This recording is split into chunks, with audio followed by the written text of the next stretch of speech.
Hello friends, હું છું doctor Rahul Gelani, health ગુરુ ચેનલથી. આજે આપણી જોડે છે ડૉક્ટર કિંજલ નાવડિયા. મેડમ, તમારો પરિચય આપજો. હેલો ફ્રેન્ડ્સ, મારું નામ ડૉક્ટર કિંજલ નાવડિયા છે. હું રેડિયોલોજિસ્ટ છું. હું 7 વર્ષથી એક્સરે અને સોનોગ્રાફીની પ્રેક્ટિસ કરું છું. મારું ક્લિનિક સોનોકેર ઇમેજિંગ સેન્ટર ઉત્તરાયણમાં વીઆઈપી સર્કલ પાસે આદિત્ય કોમ્પ્લેક્સમાં આવેલું છે. મેડમ, હવે તમને ખાસ કરીને એઝ અ ફિમેલ તમને એ પૂછવું હતું કે સ્ત્રીઓમાં કઈ કઈ સોનોગ્રાફી એવી હોય છે કે જે તમે માનો છો કે આ સ્ત્રીએ આ જગ્યાએ આ સમયે કરાવવી જોઈએ? હવે સૌથી પહેલાં તો છે ને, આપણે સ્ત્રીઓમાં સોનોગ્રાફી વિશે વાત કરીએ ને, તો જે બોડીના બધા રિપોર્ટ્સ આવતા હોય, જેમ કે બ્લડ રિપોર્ટ્સ, એટલે આ બધા કેવું છે કે ઇનડાયરેક્ટ હોય છે જનરલી, કે માર્કર્સ અમુક બ્લડમાં વધઘટ થાય, એના પરથી પછી કેવી તકલીફ છે એનું નિદાન થતું હોય. સોનોગ્રાફી એક એવું માધ્યમ છે કે જેનાથી શરીરની અંદરની કોઈ પણ તકલીફ, જેમ કે કોઈ જગ્યા પર ગાંઠ છે, સોજો છે, એ આપણે બહારથી જ એક પ્રોબ શરીર કે પર્ટિક્યુલર કોઈ જગ્યા જેમાં તકલીફ છે એના ઉપર બહારથી જ પ્રોબ મૂકી અને અંદરની ટિશ્યુ આપણે જોઈ શકીએ છીએ અને કોઈ પણ જગ્યાની તકલીફનું નિદાન કરી શકીએ છીએ. એટલે આના સિવાય જે હાયર ઇન્વેસ્ટિગેશન્સ બધા આવતા હોય છે, જેમ કે સીટી સ્કેન છે, MRI છે, અમુક વાર દૂરબીન અંદર નાખીને તપાસ કરવી. એટલે સોનોગ્રાફીનો આ બધા ઇન્વેસ્ટિગેશનની કમ્પેરિઝનમાં એક ફાયદો એ છે કે સોનોગ્રાફી થોડું રિઝનેબલ, ઓછી રેટમાં થઈ જતું હોય છે અને ઇઝીલી અવેલેબલ હોય છે. બરાબર. સ્ત્રીઓમાં મેડમ જોવા જઈએ તો ક્યારે તમારી પાસે ઓપીડીમાં સ્ત્રીઓ જનરલી આવતી હોય છે? હવે સ્ત્રીઓમાં છે ને, ખાસ કરીને એક જોવા જઈએ તો જે માસિક ધર્મનું જે છે એમાં લોકોને ઘણીવાર પેશન્ટને એવી કમ્પ્લેન રહેતી હોય છે. પીરિયડની ઘણી એવી કમ્પ્લેન હોય, જેમ કે વધારે આવવા, અનિયમિત આવવા, ઓછું આવવું, પછી માસિકના સમયે ખૂબ દુખાવો થવો. તો આવા કેસીસમાં પેશન્ટ્સ આવતા હોય છે. ઘણીવાર જાતે પણ આવે છે, ઘણીવાર પેશન્ટ ગાયનેકને કન્સલ્ટ કરે છે અને પછી જે તે ગાયનેકોલોજીસ્ટ પેશન્ટને મારી પાસે મોકલી આપતા હોય છે. બરાબર. મેડમ, હું સ્ત્રીઓના અંગો વિશે વાત કરું તો આપણે શરૂ કરીએ ગર્ભાશયથી. તો પેશન્ટે, સ્ત્રીએ ક્યારે ગર્ભાશયની સોનોગ્રાફી કરાવવી જોઈએ?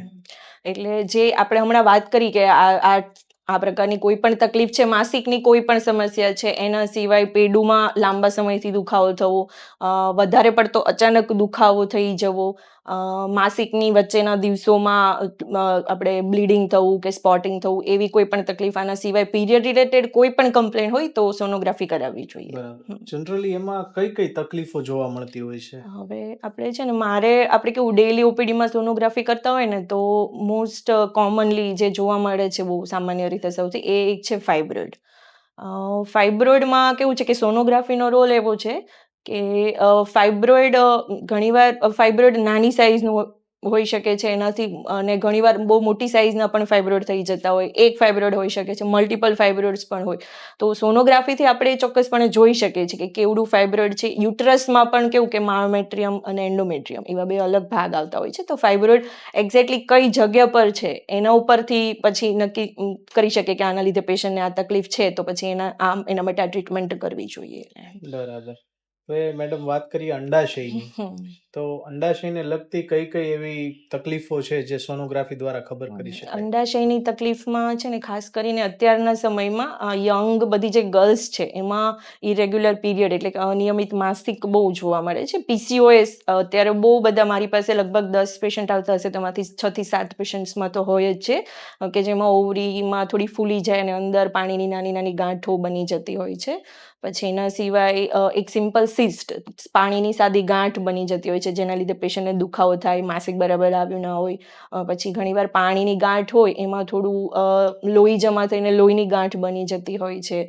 પછી ઘણીવાર પેશન્ટને એન્ડોમેટ્રિયોસિસ થતો હોય છે. એન્ડોમેટ્રિયોસિસમાં શું છે કે જનરલી જે આપણું માસિક જે નીચેના રસ્તેથી બહાર નીકળે, એના બદલે ઊંધો રસ્તો પકડી અને જે ફેલોપિયન ટ્યુબમાંથી બહાર આવીને જે અંડાશય છે એના ઉપર ચોંટી જતું હોય છે. એના લીધે પેશન્ટને ચોકલેટ સિસ્ટ બની જતી હોય છે ઓવરીમાં. આવા પેશન્ટોને પછી પ્રેગ્નન્સી કન્સીવ કરવામાં પણ તકલીફ થતી હોય છે. આના સિવાય આપણે જોવા જઈએ તો ગર્ભાશયમાં મસો છે, ગર્ભાશયના મુખમાં મસો, પછી કેન્સરની કોઈ ગાંઠ, ગર્ભાશયના મુખનું કેન્સર હવે બહુ કોમન છે, તો એ પણ સોનોગ્રાફીમાં આપણે નિદાન કરી શકીએ છીએ. એના સિવાય અંડાશયનું કેન્સર છે, એનું પણ નિદાન થઈ શકે છે. તો મેડમ, તમારા મતે એક માની લો કે 18 વર્ષની છોકરી છે, તો એને આઈડિયલી કેટલા સમયાંતરે અને ક્યારે ક્યારે આ સોનોગ્રાફી કરાવવી જોઈએ? 18 વર્ષમાં એવું છે કે જો તમને પીરિયડમાં કોઈ તકલીફ નથી, તમારો રેગ્યુલર 28 ડેઝની સાયકલ છે, જે પણ એ પ્રમાણે માસિક આવી જાય છે, ફ્લો બરાબર છે, બહુ અતિશય દુખાવો એવી કોઈ તકલીફ નથી, તો જરૂર નથી. પણ આમાં કોઈ પણ જાતની તકલીફ, જેમ કે માસિક 1.5 મહિને આવે છે, 2 મહિને આવે છે, બરાબર ફ્લો નથી આવતો, કે પછી બહુ વધારે પડતું આવે છે, અથવા તો માસિક સમયે તમને બહુ વધારે દુખાવો થાય છે, તો પછી તમારે ચેક કરાવવું જોઈએ. બરાબર. મેડમ, આ તો થઈ અંડાશય અને ગર્ભાશયની વાત. હવે વાત કરું હું બ્રેસ્ટની, સ્તનના ભાગની, તો એની સોનોગ્રાફીને શું કહેવાય છે અને કઈ રીતે આની તપાસ થતી હોય છે? બ્રેસ્ટની સોનોગ્રાફી એટલે બ્રેસ્ટ અલ્ટ્રાસાઉન્ડ જ છે, અને એના સિવાય એક સ્પેશિયલ મેમોગ્રાફી કરીને આપણે સાંભળ્યું હશે. એમાં એક એક્સરે છે એક જાતનો, કે જેમાં બ્રેસ્ટનો એક્સરે લેવામાં આવે છે અને સોનોગ્રાફીમાં સોનોગ્રાફી કરીને તપાસ થાય છે. એમાં સ્તનની કોઈ પણ જાતની તકલીફનું નિદાન થઈ શકે છે. બરાબર. મેડમ, હવે ઘણીવાર એવું થતું હોય છે, ઘણી સ્ત્રીઓને સ્તનમાં ગાંઠ જેવું લાગતું હોય છે. તો એ કઈ રીતે સેલ્ફ એક્ઝામિનેશન એટલે કે જાતે કઈ રીતે ચકાસી શકે કે મને આ તકલીફ છે કે નથી? સેલ્ફ બ્રેસ્ટ એક્ઝામિનેશન જે છે, એમાં એવું જ છે કે તમારી આંગળીઓથી બ્રેસ્ટની તપાસ સમયાંતરે કરતા રહેવી જોઈએ. જેમાં નોર્મલ કન્સિસ્ટન્સી હોય તો બરાબર છે, પણ કોઈ પણ જગ્યાએ થોડું વધારે કઠણ ફીલ થવું, અથવા તો ગાંઠ હાથમાં પકડાવી, એ ટાઈપની કોઈ તકલીફ હોય, પછી ઘણીવાર જે નિપ્પલ છે એ ઊંડું ઉતરી જવું, અથવા તો નિપ્પલમાંથી સફેદ કે પછી લાલ કલરનું પાણીનો ડિસ્ચાર્જ થવું, પાણી બહાર નીકળવું, એવી જો તકલીફ હોય તો પછી આગળ તમારે ગાયનેકને કન્સલ્ટ કરવું જોઈએ, યા તો પછી સીધી સોનોગ્રાફી પણ કરાવી શકો છો તમે. બરાબર. મેડમ, હવે વાત કરીએ સ્ત્રીના જીવનના સૌથી અગત્યના તબક્કા ગર્ભાવસ્થા વિશે. તો ગર્ભાવસ્થામાં આજકાલ સોનોગ્રાફી લોકો કરાવતા હોય છે, તો કેટલી સોનોગ્રાફી જરૂરી છે? પ્રેગ્નન્સીમાં જોવા જઈએ ને તો સોનોગ્રાફી એ મસ્ટ ઇન્વેસ્ટિગેશન છે, એક રીતે વાત કરીએ તો. એમાં સૌથી પહેલાં તો પ્રેગ્નન્સીના પ્લાનિંગમાં પણ સોનોગ્રાફીનો રોલ આવે છે, જે ફોલિક્યુલર સ્ટડી જેને કહીએ છીએ. એટલે માસિકના અમુક દિવસોથી સોનોગ્રાફીમાં આપણે ટ્રેસ કરીએ છીએ કે જે સ્ત્રી બીજ છે એનો વિકાસ કેવો થાય છે, અને પછી જ્યારે સ્ત્રી બીજ છૂટું પડે એ પ્રમાણે પછી કપલને એડવાઇસ કરતા હોય છે કે તમે એ રીતે પ્લાનિંગ કરો એમ. હવે એના પછી પ્રેગ્નન્સી કન્સીવ થઈ ગયા પછી 1.5 થી 2 મહિના આજુબાજુમાં એક સોનોગ્રાફી કરાવવી જોઈએ. એમાં પર્ટિક્યુલરલી જે ભ્રૂણ છે એનો વિકાસ જોવા માટે. ઘણીવાર ઘણા પેશન્ટ્સમાં એવું બનતું હોય કે ભ્રૂણ બનતું જ નથી, ખાલી પાણીની ગાંઠ બંધાઈ જતી હોય છે, જેને આપણે બ્લાઇટેડ ઓવમ કહેતા હોઈએ છીએ. એના સિવાય ધબકારા બરાબર આવ્યા છે કે નહીં, અને હવે એક્ટોપિક પ્રેગ્નન્સી પણ બહુ વધી રહી છે, એટલે એ ખાસ આ એક્ટોપિક તો નથી ને એ જોવા માટે 1.5 થી 2 મહિના આજુબાજુ એક સોનોગ્રાફી જરૂર કરાવવી જોઈએ. પછી એના પછી આપણે એન્ટી સ્કેન જે આવતું હોય છે 3 મહિના કમ્પ્લીટ થઈ ગયા પછી, કે જેમાં બેબીનું ખાસ કરીને નેઝલ બોન અને નકલ ટ્રાન્સલ્યુસન્સી જોવામાં આવે છે. એમાં એક ડાઉન સિન્ડ્રોમ જે આવે છે, રંગસૂત્રની ખામીવાળો, એના માટેની એક સ્ક્રીનિંગ ટેસ્ટ છે કે ભાઈ આ નોર્મલ છે તો આ બાળકોમાં ડાઉન સિન્ડ્રોમની શક્યતા ઓછી છે, અને જો એમાં કોઈ પણ જાતની તકલીફ આવતી હોય આ એન્ટી સ્કેનમાં, તો પછી એ પ્રમાણે આગળ બીજા રિપોર્ટ કરાવવા જોઈએ. અને પછી 5 મહિના પૂરા થાય ત્યારે જે ખોળ કાપડની ડિટેલ સોનોગ્રાફી આવે છે, જેમાં બેબીના લગભગ બધી જ વસ્તુ દેખાઈ જતી હોય છે, મગજ, હૃદય, કિડની, આંતરડા બધું વગેરે, હાથ, પગ, આંગળી. અને પછી આના પછી એક ગ્રોથ સ્કેન 7-8 મહિના આજુબાજુ આવતો હોય છે, જેમાં બાળકનું વજન, પછી એનો વિકાસ, એની આજુબાજુમાં પાણી કેવું છે એ જોઈએ છીએ. અને કલર ડોપલર, જેમાં આપણે મેલીનો જે ભાગ છે એમાંથી બાળકને બરાબર બ્લડ ફ્લો જાય છે, બાળકના મગજમાં બ્લડ ફ્લો બરાબર સર્ક્યુલેટ થઈ રહ્યો છે કે નહીં એ જોવાનું હોય છે. બીજું, પ્રેગ્નન્સીમાં પાણી, બાળકની આજુબાજુમાં પૂરતું પાણી છેક સુધી રહે તે જરૂરી હોય છે, વિકાસ માટે પણ અને છેલ્લે નોર્મલ ડિલિવરી માટે પણ. અને એના સિવાય મેલી પણ ચેક કરવી જરૂરી છે. ઘણા કેસીસમાં એવું બનતું હોય કે મેલીનો ભાગ નીચે હોય, ગર્ભાશયના મુખ સુધી આવી જતો હોય, તો પછી આવા કેસીસમાં નોર્મલ ડિલિવરી રિસ્કી થઈ જતી હોય છે. બરાબર. મેડમ, હવે એક મિથ એવું પણ છે, લોકો એવું માનતા હોય છે કે પ્રેગ્નન્સી દરમિયાન હું વારંવાર સોનોગ્રાફી કરાવીશ ને તો રેડિયેશન લાગી જશે બાળક ઉપર કે મારી ઉપર કંઈક વિકૃતિ થશે. હા, આમાં છે ને જનરલી એક આ છે ને મિસઅન્ડરસ્ટેન્ડિંગ જેવું થઈ ગયું છે, કેમ કે જનરલી એક્સરે સોનોગ્રાફી ક્લિનિક આ બે રિપોર્ટ સાથે થતા હોય છે. એટલે એક્સરેમાં જનરલી રેડિયેશન થતું હોય છે, કે જેનાથી જે પણ થોડું એમાં પણ બહુ વધારે હોય, એના પણ સર્ટેન લિમિટ્સ કરતાં વધે તો જ નુકસાનકારક છે એક્સરે પણ સોનોગ્રાફીમાં બિલકુલ કોઈ જાતનું રેડિયેશન નથી હોતું, અને એ બિલકુલ હાર્મલેસ છે, એકદમ સેફ ઇન્વેસ્ટિગેશન છે. તમે ગમે એટલી વાર કરાવો, સોનોગ્રાફીથી બિલકુલ નુકસાન નથી થતું. બરાબર. પછી મેડમ એવું પૂછવું હતું કે આજકાલ બ્લડ પ્રોફાઇલ આખો લોહીનો તપાસ કરાવે, હમ એમાં બધી જ જાતના લોહી પેશાબના તપાસ હમ થતા હોય છે. હમ તો શું આમાં સંપૂર્ણ શરીરનો તપાસ થઈ જાય છે? મારો પૂછવાનો સવાલ એવો છે કે શું આની સાથે કોઈ સોનોગ્રાફી પણ કરાવવી જોઈએ? હા, એકચ્યુઅલી જે આ જનરલ બોડી ચેકઅપ છે એમાં મેલ ફિમેલમાં એ રીતે જોવા જઈએ તો યુએસજી એબડોમેન તો બધામાં ઇન્ક્લુડ કરવું જ જોઈએ. યુએસજી એબડોમેન એટલે પેટની સોનોગ્રાફી.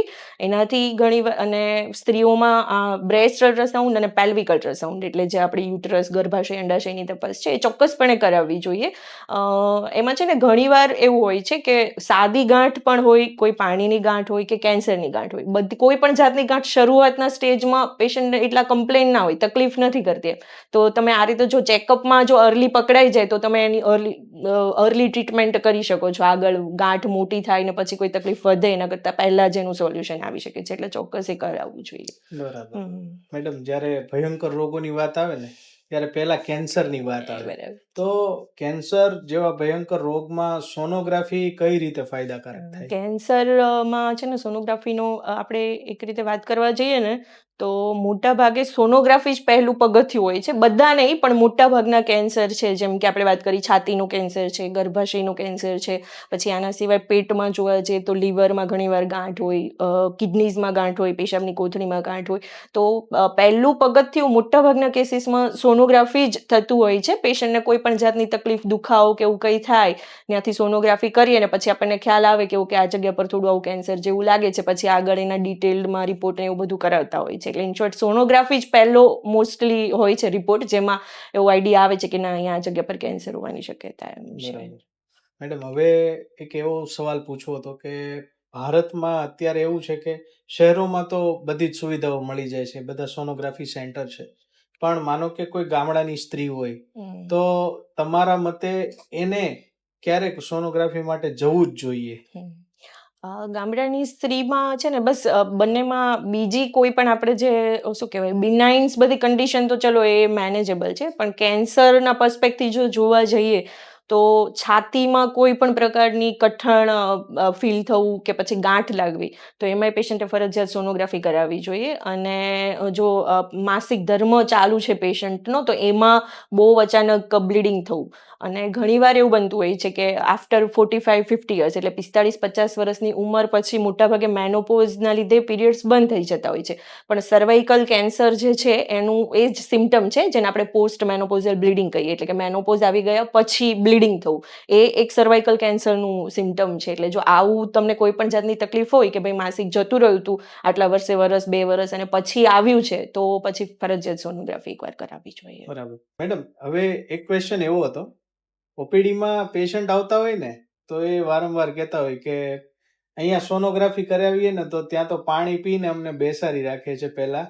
અને પછી સોનોગ્રાફી કરે છે. તો પાણી પીવાડવાનું કારણ શું છે? હા, હવે એમાં જોવા જઈએ ને તો પાણી પીવાડવાનું મેઇન કારણ પેશન્ટની પેશાબની કોથળીમાં યુરિન ભેગું થયેલું હોવું જોઈએ, એ છે. હવે આપણે જેમ કે હમણાં પીસીઓએસ ને બધી જે વાત કરી, હવે મેરિડ પેશન્ટમાં તો ચલો જો પેશાબ નથી રોકાયેલો પેશન્ટનો તો અમે ટ્રાન્સવજાઇનલ સોનોગ્રાફી કરી શકીએ છીએ, એટલે નીચેથી આપણને બધું તપાસ થઈ જશે. પણ અનમેરિડ પેશન્ટમાં ટ્રાન્સવજાઇનલ સોનોગ્રાફી અલાઉડ નથી, એટલે એ પેશન્ટમાં જો તમારી યુટરસ ને ઓવરીઝ પ્રોપરલી જોવું હશે તો આ પેશાબ જો બરાબર રોકાયેલો હશે તો જ બરાબર દેખાય. અને એના સિવાય સોનોગ્રાફી મોસ્ટલી પથરી એક બહુ એવું છે કે મતલબ એ નિદાન માટે ઘણા કેસીસમાં પડખામાં દુખાવો થયો હોય તો એ કરાવતા હોય તો પછી એ પથરી જો પ્રોપરલી જોવી હોય, કોઈ નળીમાં કોઈ જગ્યા પર પથરી અટકી ગઈ છે એ જોવા માટે પેશાબ રોકાયેલો હોવો જરૂરી છે. પેશાબની કોથળીમાં સોજો છે કે અંદર ઇન્ફેક્શન છે કે એમાં કોઈ જાતની ગાંઠ કે એવું કંઈક જોવું હોય તો એના માટે પેશાબ રોકાયેલો હોવો જોઈએ. અને મેલ્સમાં, પુરુષોમાં જોવા જઈએ તો પ્રોસ્ટેટનું જો એક્યુરેટ તમારે સાઇઝ મેજર કરવી હોય તો વ્યવસ્થિત પેશાબની કોથળીમાં પેશાબ ભરાયેલો હશે તો જ પ્રોસ્ટેટ બરાબર દેખાશે, એના માટે પેશાબ રોકવું જરૂરી છે. મેડમ, મારો લાસ્ટ ક્વેશ્ચન સ્ત્રીઓને લઈને એવો હતો કે આજકાલ થાઇરોઇડ ઘટી જાય કે વધી જાય, મતલબ હાઇપોથાઇરોઇડિઝમ, હાઇપરથાઇરોઇડિઝમની તકલીફ બહુ છે. તો આ કન્ડિશનમાં થાઇરોઇડ ગ્રંથિની તપાસમાં પણ કઈ સોનોગ્રાફીનો રોલ હોય છે? હા, સોનોગ્રાફીનો એમાં પણ બહુ ચોક્કસપણે સારો એવો રોલ છે. સ્ત્રીઓમાં છે ને જે આપણે મિડલ એજેડ વુમન કહીએ કે 20 થી 40 વર્ષમાં સ્ત્રીઓમાં એક ઓટો ઇમ્યુન થાઇરોઇડાઇટિસ કરીને આવતું હોય છે, કે જેમાં કેવું હોય કે શરીરની જે રોગપ્રતિકારક શક્તિ હોય એ પોતાના જ શરીરની થાઇરોઇડની જે ગ્રંથિ છે એની અગેન્સ્ટમાં એન્ટીબોડીઝ બનાવવા માંડે છે, અને આવા પેશન્ટ્સને હાઇપોથાઇરોઇડિઝમ થતું હોય છે. મારે આજે જ એક કેસ આવ્યો હતો, એટલે એને હાશીમોટોસ થાઇરોઇડાઇટિસ કહીએ છીએ. એટલે પછી આગળ એ પ્રમાણે એન્ટીબોડીઝને સપ્રેસ કરવા માટે પછી મેડિસિન આપતા હોય છે બધા ફિઝિશિયન. એટલે એ છે. એના સિવાય ગોઈટર બહુ કોમન છે. તમે જોયું હશે અહીંયા સોજો આવી ગયો હોય તો એમાં પણ નાનું છે ગાંઠ, ગોઈટરની ગાંઠ નાની છે. થાઇરોઇડના 2 લોબ આવે, ડાબી બાજુનો અને જમણી બાજુનો. તો નાની ગાંઠ એક જ સાઈડ છે કે મોટી ગાંઠ છે, જો વધારે હોય તો એને ઓપરેશન કરીને ઘણીવાર કાઢવું પણ પડે છે. તો આ બધું સોનોગ્રાફીથી જ ખ્યાલ આવતું હોય છે. અને થાઇરોઇડમાં પણ કેન્સર થતું હોય છે, જે લગભગ ફિમેલ્સમાં જ, સ્ત્રીઓમાં જ વધારે કોમન છે. તો એમાં એ પણ ખ્યાલ આવે છે. અને આજુબાજુમાં જો ફેલાયું હોય કેન્સર, ઘણીવાર લિમ્ફ નોડ મેટાસ્ટેસિસ જેને આપણે કહીએ કે રસોળીમાં ફેલાવો થવો કેન્સરનો, એ પણ ગળાની જે સોનોગ્રાફી હોય એમાં ખ્યાલ આવી શકે છે. બરાબર. થેન્ક યુ મેડમ, તમે સોનોગ્રાફી વિશે ખૂબ જ સરસની માહિતી આપી એ બદલ. આઈ હોપ કે આપણા વ્યુઅર્સને આ વિડીયો ખૂબ જ પસંદ આવશે. Thank you very much. Thank you.